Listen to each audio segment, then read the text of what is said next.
ഞാൻ നിങ്ങൾക്ക് മനോഹരമായ ഒരു സംഭവത്തെക്കുറിച്ച് പറഞ്ഞു തരാം.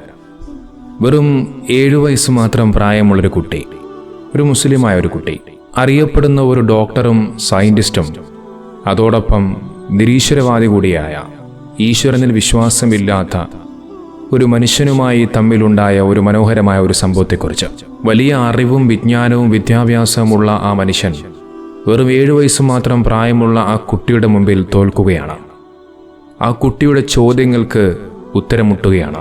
ഇത് നടന്ന സംഭവമാണ് എന്നുള്ളതിനെക്കുറിച്ച് ആധികാരികമായ തെളിവുകളൊന്നും ലഭിച്ചിട്ടില്ല. അതുകൊണ്ട് തന്നെ ഇതൊരു കഥയായി നിങ്ങൾ കൂട്ടിയാൽ മതി. പക്ഷെ ഇതൊരു കഥയാണെന്ന് പറയുമ്പോഴും നമ്മെ എല്ലാവരെയും വളരെയധികം ആഴത്തിൽ ചിന്തിപ്പിക്കുന്ന ഒരു സംഭവമാണ്. പ്രത്യേകിച്ച് നിരീശ്വരവാദികൾക്കുള്ള കനത്തൊരു മറുപടി കൂടിയാണ് ഈ സംഭവം. ഏതായാലും സംഭവം ഞാനൊന്ന് വിവരിക്കാം. വലിയൊരു ഡിബേറ്റ് ഹാൾ. ആ ഒരു ഡിബേറ്റ് ഹാളിൽ ഇങ്ങനെ 100 കണക്കിന് ആളുകൾ ഇങ്ങനെ നിറഞ്ഞു നിൽക്കുകയാണ്. ആ ഒരു ഹാളിൽ ഒരു സംവാദം നടക്കാൻ പോകുന്നു. പക്ഷെ ഡിബേറ്റ് ഹാളിലെ ആ വേദിയിലെ കാഴ്ച പതിവിൽ നിന്നും വ്യത്യസ്തമായിരുന്നു. സ്വാഭാവികമെന്നോണം സംവാദം നടക്കുമ്പോൾ അവിടെ 2 സമപ്രായക്കാരോ അതുമല്ലെങ്കിൽ 2 പേരും നല്ല വിദ്യാഭ്യാസമുള്ള അതുമായി ബന്ധപ്പെട്ടുകൊണ്ടുള്ള ആളുകളായിരിക്കും. പക്ഷെ അവിടെ കാണാൻ സാധിച്ചത് 62 വയസ്സുള്ള ഗിൽബർട്ട് എന്ന് പറയുന്ന ഒരു ശാസ്ത്രജ്ഞനാണ്. അദ്ദേഹം ഒരു ഡോക്ടറും വലിയ വിദ്യാഭ്യാസമൊക്കെ കരസ്ഥമാക്കിയ ഒരു മനുഷ്യനാണ്. അതോടൊപ്പം അദ്ദേഹം ഒരു നിരീശ്വരവാദി കൂടിയാണ്, ഒരു ഏത്യസ്റ്റാണ്. എന്നാൽ മറുവശത്തോ വെറും 7 വയസ്സ് മാത്രം പ്രായമുള്ള ഒരു മുസ്ലിമായ ഒരു ബാലൻ, ഔറേലിൻ എന്നായിരുന്നു അവൻ്റെ പേര്. ഈ ഒരു കാഴ്ച കണ്ട ആ വേദിയിലുണ്ടായിരുന്നവരെല്ലാം ഇങ്ങനെ അമ്പരം നിൽക്കുകയാണ്.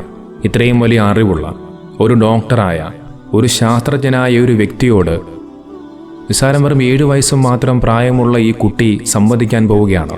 ആ ഒരു കാര്യം ആലോചിച്ച് വേദിയിലുണ്ടായിരുന്നവർ പുച്ഛത്തോടുകൂടി നോക്കി നിൽക്കുകയാണ്. പക്ഷെ ഔറേലിൻ്റെ മുഖത്ത് യാതൊരുവിധ ഭയവുമില്ലായിരുന്നു.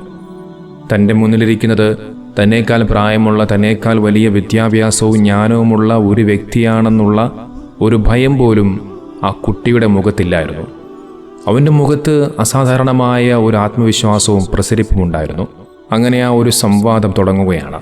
തൻ്റെ മുന്നിലിരിക്കുന്ന വെറും 7 വയസ്സ് മാത്രം പ്രായമുള്ള ഔറേലിയനോട് ആ ഡോക്ടർ പുച്ഛത്തോടുകൂടി ചോദിക്കുകയാണ്, നിനക്ക് ദൈവമുണ്ടോ ഇല്ലയോ എന്ന് തെളിയിക്കണമോ കുട്ടി?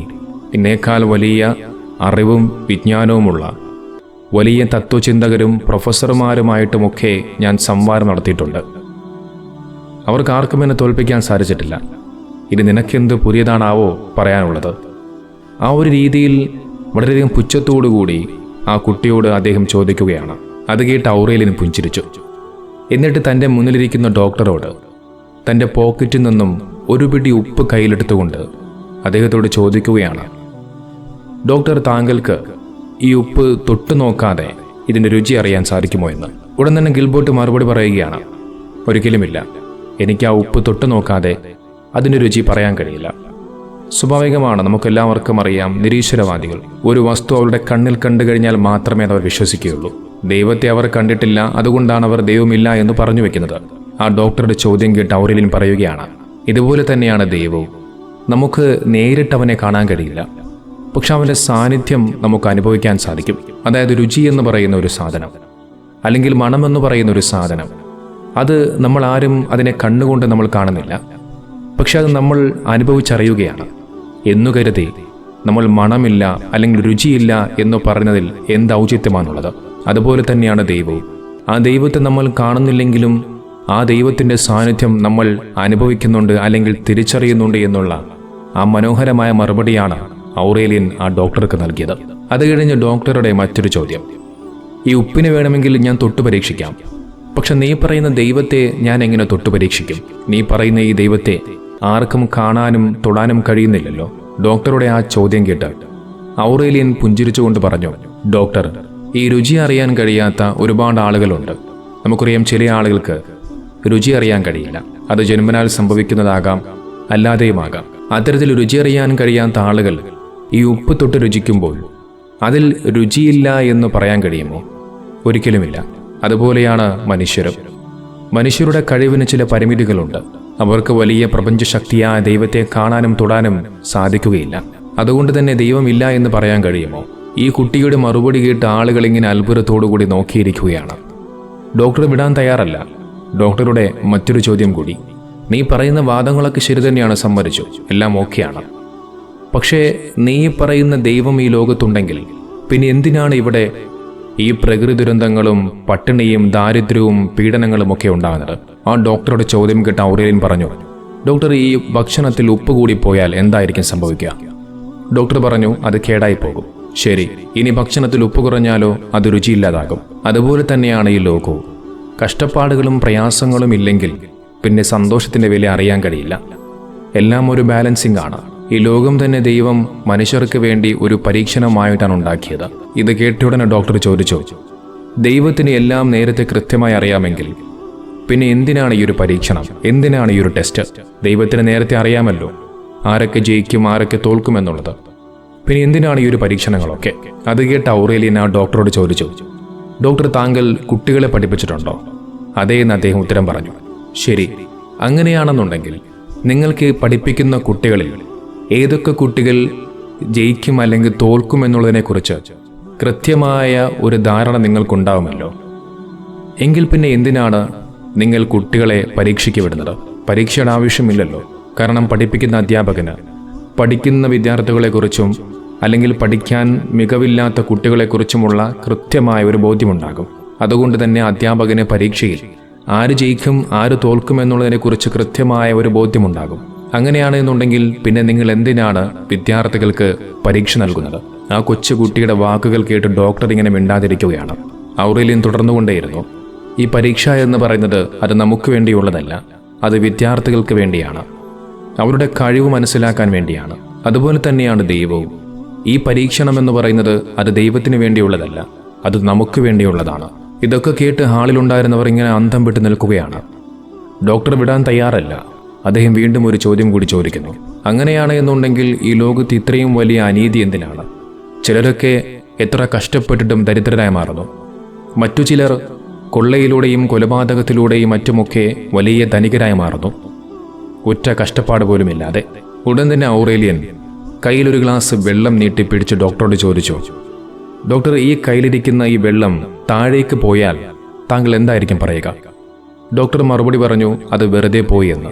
എന്നാൽ അതേസമയം ഈ വെള്ളം തെറിച്ച് തറയിലേക്കല്ല, പകരം മണ്ണിലേക്ക് പോയിക്കൊണ്ട് ആ മണ്ണിലടിയിലുണ്ടായിരുന്ന ഒരു വിത്ത് മുളച്ച് ഒരു ചെടി വളർന്നു കഴിഞ്ഞാൽ അത് വെറുതെ പോയെന്ന് പറയാൻ സാധിക്കുമോ?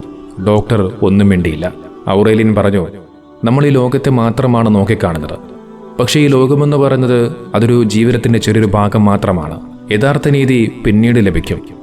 ഇവിടെ കഷ്ടപ്പെടുന്നവർക്ക്, പ്രയാസം അനുഭവിക്കുന്നവർക്ക് അവരുടെ പ്രതിഫലം പിന്നീട് ദൈവം കൊടുക്കും. ഈ ഭൂമിയിൽ തിന്മ ചെയ്യുന്നവർ ഇവിടെ രക്ഷപ്പെട്ടു കഴിഞ്ഞാലും അവർക്ക് ദൈവത്തിൻ്റെ അടുക്കൽ ശിക്ഷയുണ്ടാകും. ഡോക്ടറുടെ മറുചോദ്യം, ഈ മരണപ്പെട്ടു പോയി കഴിഞ്ഞാൽ എന്താണ് സംഭവിക്കുന്നത് എന്നുള്ളത് നിനക്കെങ്ങനെ നേരത്തെ മുൻകൂട്ടി പറയാൻ കഴിയും? കാരണം മരണപ്പെട്ടു പോയവരാരും തന്നെ തിരിച്ചു വന്ന് നടന്ന സംഭവം എന്താണ് എന്നുള്ളത് പറഞ്ഞിട്ടില്ല. അതിന് ഔറേലിയൻ പറഞ്ഞ മറുപടി, ഡോക്ടർ, താങ്കൾ സ്വപ്നം കാണാറുണ്ടോ? അതേ എന്ന് ഡോക്ടർ മറുപടി പറഞ്ഞു. താങ്കൾ സ്വപ്നം കാണുമ്പോൾ അത് ശരിക്കും നടക്കുന്നതായി താങ്കൾക്ക് അനുഭവപ്പെടാറുണ്ട്. പക്ഷെ ഉണർന്നു കഴിഞ്ഞാലോ അത് വെറും ഒരു സ്വപ്നമാണ് എന്ന് താങ്കൾക്ക് ബോധ്യമാകുന്നു. അതുപോലെ തന്നെയാണ് ഈ ലോകവും. മരണമെന്ന് പറയുന്നത് ഒരു ഉണരലാണ്. അപ്പോൾ നമുക്ക് മനസ്സിലാകും. ഇത് കേട്ട് ആളുകൾ ഇങ്ങനെ അത്ഭുതത്തോടുകൂടി നോക്കി നിൽക്കുകയാണ്. അതിലൊരു മനുഷ്യൻ എഴുന്നേറ്റ് നിന്നുകൊണ്ട് പറഞ്ഞു, ഈ കുട്ടിക്ക് വെറും 7 വയസ്സ് മാത്രമേ ഉള്ളൂ.